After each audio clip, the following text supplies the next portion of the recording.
మీకా గ్రంథము 7వ అధ్యాయము.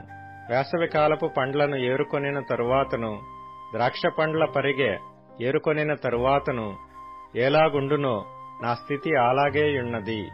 ద్రాక్ష పండ్ల గెల ఒకటియూ లేకపోయెను. నా ప్రాణమునకిష్టమైన యొక్క క్రొత్త అంజూరపు పండైనను లేకపోయెను. భక్తుడు దేశములో లేకపోయెను. జనులలో యథార్థపరుడు ఒకడునూ లేడు. అందరునూ ప్రాణహాని చేయుటకై పొంచియుండు వారే. ప్రతి మనుష్యుడును కిరాతకుడై తన సహోదరుని కొరకు వలలను ఒగ్గును. 2 చేతులతోనూ కీడు చేయ పూనుకొందురు. అధిపతులు బహుమానము కోరుదురు. న్యాయాధిపతులు లంచము పుచ్చుకొందురు. గొప్పవారు తమ మోసపు కోరికను తెలియజేయుదురు. అలాగున వారు ఏకపట్టుగా నుండి దాని ముగింతురు. వారిలో మంచివారు ముండ్ల చెట్టు వంటి వారు. వారిలో యథార్థవంతులు ముండ్ల కంచె కంటెను ముండ్లు ముండ్లుగా నుందురు. ఈ కాపురుల దినము, నీవు శిక్షనుందు దినము వచ్చుచున్నది. ఇప్పుడే జనులు కలవరపడుచున్నారు. స్నేహితుని యందు నమ్మికయించవద్దు. ముఖ్య స్నేహితుని నమ్ముకొనవద్దు. నీ కౌగిలిలో పండుకొనియున్న దాని ఎదుట నీ పెదవుల ద్వారమునకు కాపు పెట్టుము.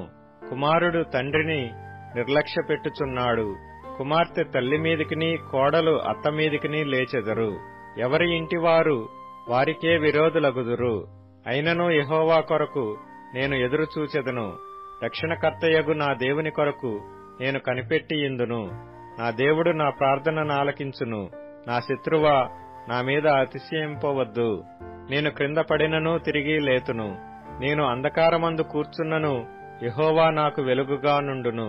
నేను యెహోవా దృష్టికి పాపము చేసితిని గనుక ఆయన నా పక్షమున వ్యాజ్యమాడి నా పక్షమున న్యాయము తీర్చు వరకు నేను ఆయన కోపాగ్నిని సహింతును.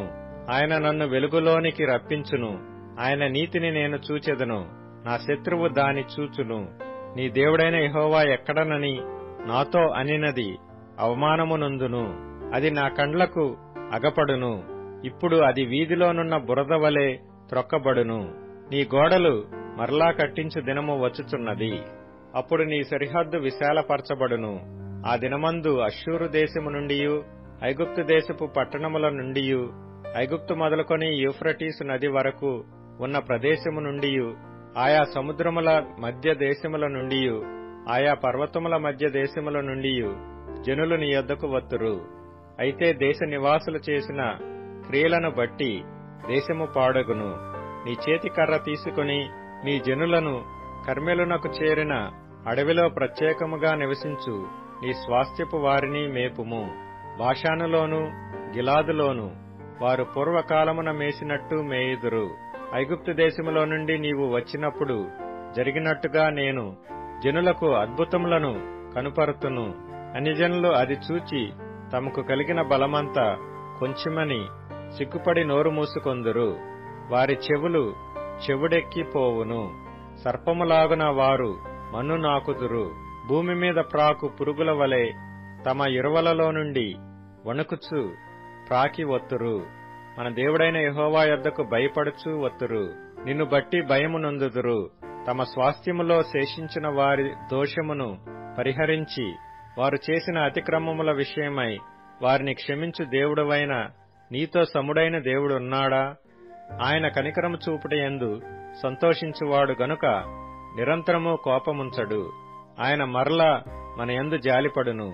మన దోషములను అణచివేయును. వారి పాపములన్నిటినీ సముద్రపు అగాధములలో నీవు పడవేతువు. పూర్వకాలమున నీవు మా పితరులైన అబ్రాహాము యాకోబులకు ప్రమాణము చేసిన సత్యమును కనికరమును నీవు అనుగ్రహింతువు.